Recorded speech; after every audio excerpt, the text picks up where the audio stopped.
Hello again. I went over to see Karen Dark, who was skiing in Andorra last week. Karen was the first person I coached. She went on to get a silver medal in London. We both went to London Paralympics, and then she won a gold medal in Rio, which was a great success. And now she's quite into this health span stuff. And she's doing a lot of research. She's been to Bhutan to learn about happiness. While she was competing, she wasn't the most healthy of individuals. Even though she did look after her health and get plenty of rest, she always drove too hard. She pushed too hard. It was almost like a little battle between the two of us. Not a fight really, but I was always trying to get her to back off and be a bit more reasonable about the training, a bit more measured and recover and maybe not push so hard in each session. And she was always pushing harder and harder. And after Rio, after she won the gold medal in Rio, we both agreed that she was quite lucky to get away with not getting injured, not getting ill. Her performance in Rio wasn't really the optimal performance. She didn't ride to her potential.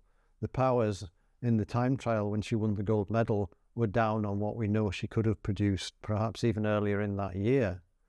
But she won, and so it worked out. But the point of this is that sport can be quite unhealthy, but it doesn't have to be unhealthy to be effective. You know, your training doesn't have to be unhealthy. It doesn't have to drive you to the edge of illness to be effective. And in fact, doing too much and working too hard is probably counterproductive. And now she's pretty healthy, but when she was competing, she was in hospital nearly every year with some sort of infection. She's quite susceptible to infection with having a high spinal cord injury and not being able to feel most of her body. But even then, you know, these were things that now she's not experiencing. She's not been in hospital for years with an infection since she stopped competing and since she's been a bit more reasonable with her training. So nowadays she rides a bike most days, so not that different to what she was doing. She's in the gym a couple of times a week, so she's doing the right things in terms of exercise. She's doing aerobic exercise and resistance exercise, which are the most important things to improve your health span, your longevity, and be ready for the things that come to us all as we degrade with age. So in my observation and experience, which obviously is significant, I'm not the most experienced, but I've been coaching professionally for over 10 years. Having a balanced and measured approach, listening to your body, taking time off when you need it, and working very hard at the right times when you need to work very hard, and then recovering from it is the best way to go. And also taking account of things when life stresses hit you. If you say a loss of a family member, you have an argument with your partner, some other factor, you know, work stress. Most of us have to go to work to earn a living, and that's not always the most relaxing or conducive to the most timely training. So professional athletes obviously can balance their life around the training, and we have to balance our training around our life.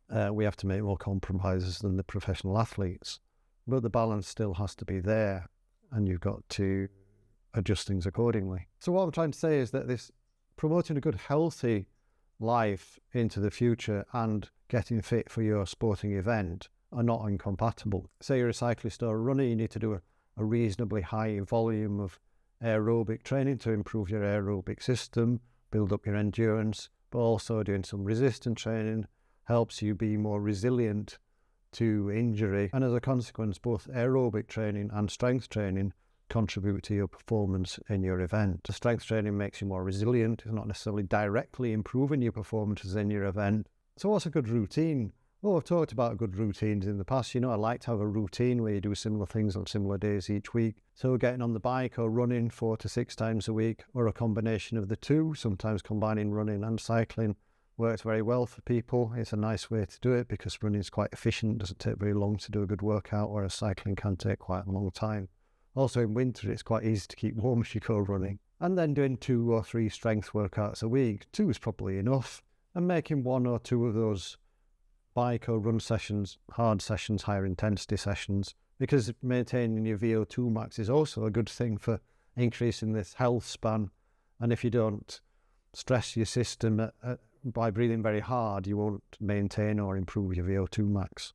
So that's important to bear in mind. You know, you need to do some hard training to maintain your fitness. That's one of the things that Joe Friel highlights in his Fast Over 50 book, that a lot of people get slower as they get older because they stop doing the higher intensity training. So it's use it or lose it. If you stop using it, it'll disappear, your VO2 max will come down. And conversely, if you do more VO2 max work and you've neglected that over recent years or recent times, then your VO2 max will improve and your performances will probably improve alongside that. Even for very long events, VO2 max is quite a useful thing to have elevated and well trained. I think a good mindset to cultivate is thinking of your training or even life as a training and then recovery and adaptation. And in the training phase, you're stressing your system. So it might be one hard training session, or it might be 2 hard training sessions, or it might be a week of harder training and then a few days of recovery, or 3 weeks of harder training and then a few days of recovery. But thinking about it in terms of doing some work and then recovering from it I find quite a useful way to think of training, because it's during the recovery periods that your body adapts and gets better at doing what it's training to do. And you can think of life like that as well. We stay awake for the day, we do things during the day, we have ups and downs during the day. If we work hard for a period of time, we might need to go and have a coffee break. We have to stop for meals, we have to eat and replenish our system. And then at night we go to sleep for a given period of time, which rejuvenates us for the next day. So life sort of work and recovery as well.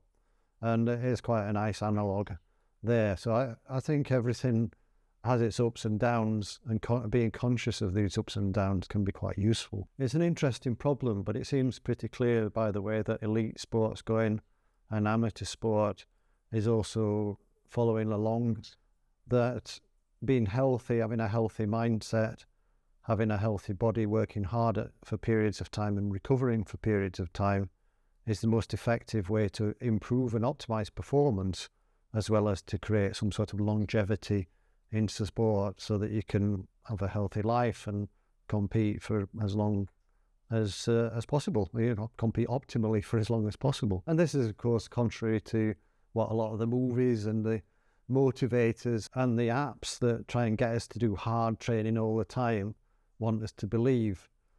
You just need a small amount of hard work and a good amount of recovery, or a balanced life, and consistently keep doing that to get fitter and faster, and not flog yourself to death like the Rocky movies might want us to think. Time makes you fit, consistently doing something over a long period of time and not killing yourself over a short period of time and then having to spend a week in bed or get yourself ill and spend time recovering that and lose all the fitness that you gain. Obviously training's hard and it's normal to be tired, but you need to be not too tired to learn to strike that balance. Anyway, it's a bit of a wishy-washy video. Hopefully it comes over okay, and I'll see you in the next video. Bye.